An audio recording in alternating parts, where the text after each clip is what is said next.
Criminal charges against Diddy. Mr. Combs was arrested last week and is currently in federal custody, facing criminal charges of racketeering and sex trafficking. He continues to deny all allegations of criminal wrongdoing.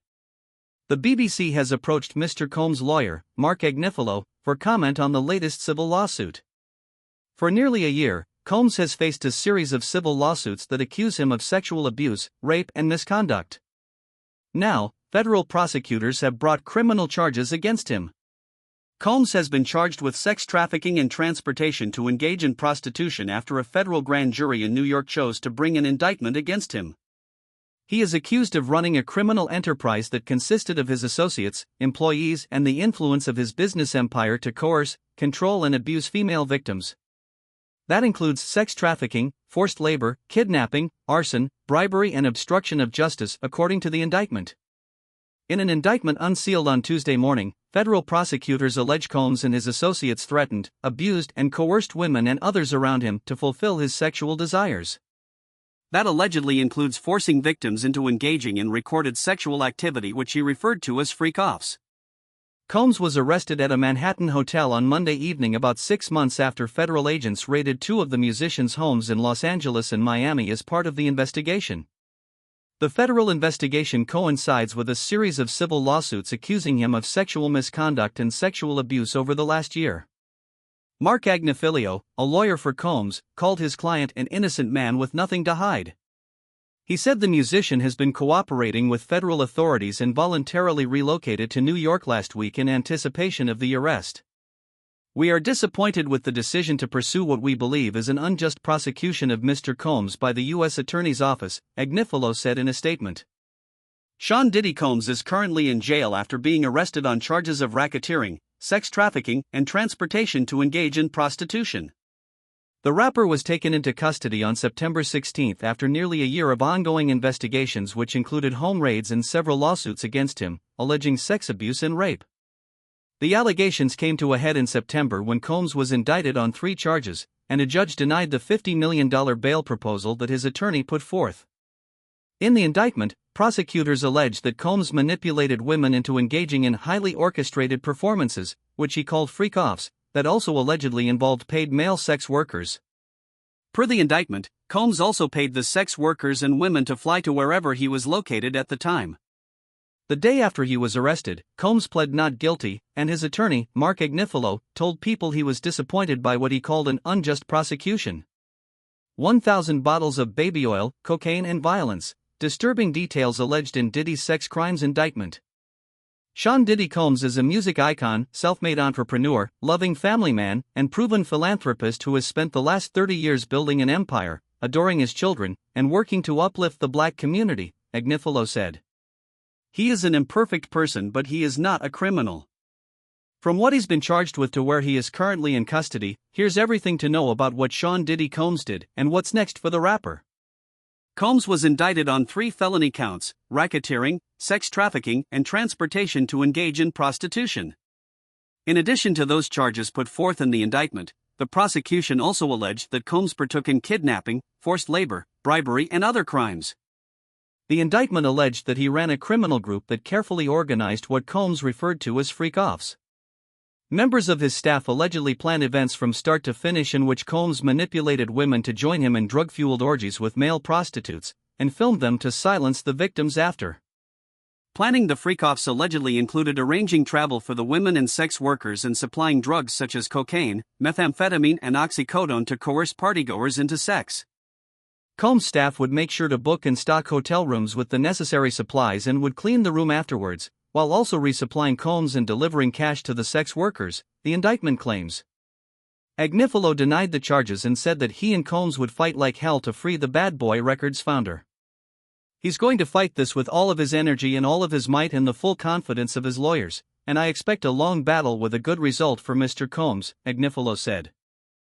The September indictment was not the first time alleged freak-offs were mentioned. In her November 2023 lawsuit, singer Cassie, who used to date Combs, claimed that she was forced to participate in them. Combs denied the allegations at the time. Now, more claims about the alleged parties have come to light, including the lengths that Combs' team went in planning them. The freak-offs began when Combs allegedly lured a woman in under the pretense of a romantic relationship and used force, threats of force and coercion to make her participate. He would organize and direct the freak-offs, recording them to masturbate too often without the woman's knowledge or consent. Drugs were allegedly distributed to reinforce compliance, the indictment claims.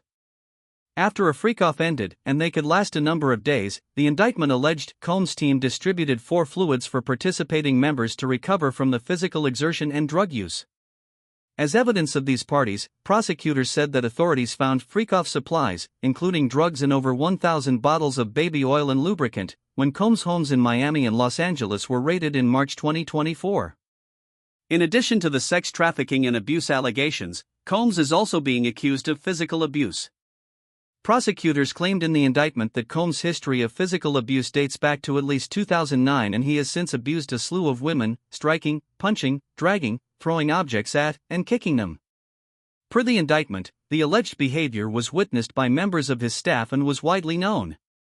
The abuse often left visible enough marks that victims were required to remain in hiding while they recovered. Prosecutors specifically pointed to a March 2016 incident in which Combs was captured dragging and abusing Cassie on camera in a LA hotel. The indictment said he kicked, dragged, and threw a vase at the singer. CNN published the video footage of the incident in May 2024, with Combs responding on social media and stating that he took full responsibility for the altercation and called it rock bottom. The indictment further alleged that Combs attempted to silence a hotel worker who witnessed the abuse with bribery. After pleading not guilty but being denied bail while he awaits trial, Combs will be held at the Metropolitan Detention Center in Brooklyn, which is known for being dangerous and chronically understaffed. The facility holds 1,600 inmates, most of whom are awaiting trial. The conditions of the jail are severe. It's had outbreaks of violence and a high number of deaths and suicides. In their request for bail, Combs' lawyers wrote in their motion that several courts in this district have recognized that the conditions at Metropolitan Detention Center are not fit for pretrial detention, per the Daily Beast. Just earlier this summer, an inmate was murdered, they wrote. At least 4 inmates have died by suicide there in the past 3 years. In June 2024, inmate Ariel White was stabbed to death inside MDC while awaiting trial, and just a month later, a second man, Edwin Cordero, died after an injury in a fight. His lawyer called Cordero's death senseless and completely preventable, adding that his client was another victim of MDC Brooklyn, an overcrowded, understaffed and neglected federal jail that is hell on earth, per the New York Times. Combs has a long road ahead of him. This case is 100% going to trial, attorney Nima Rahmani, a former federal prosecutor and president of West Coast Trial Lawyers, told People after he was indicted. Rahmani said he does not expect Combs to enter a plea deal after pleading not guilty, explaining that the businessman was not going to take any deal where he is going to spend decades in federal prison.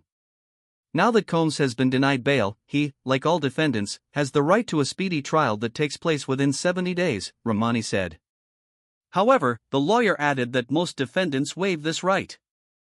I don't expect that trial to happen within 70 days, but if Diddy insists, we would have a trial before the end of the year. That is unlikely, though, he said. What is more likely is that before the trial, Combs will file motions to try to get some of the charges dismissed. There are all sorts of pre-trial motions that can be filed by the defense to attack the indictment or the evidence, Rahmani said.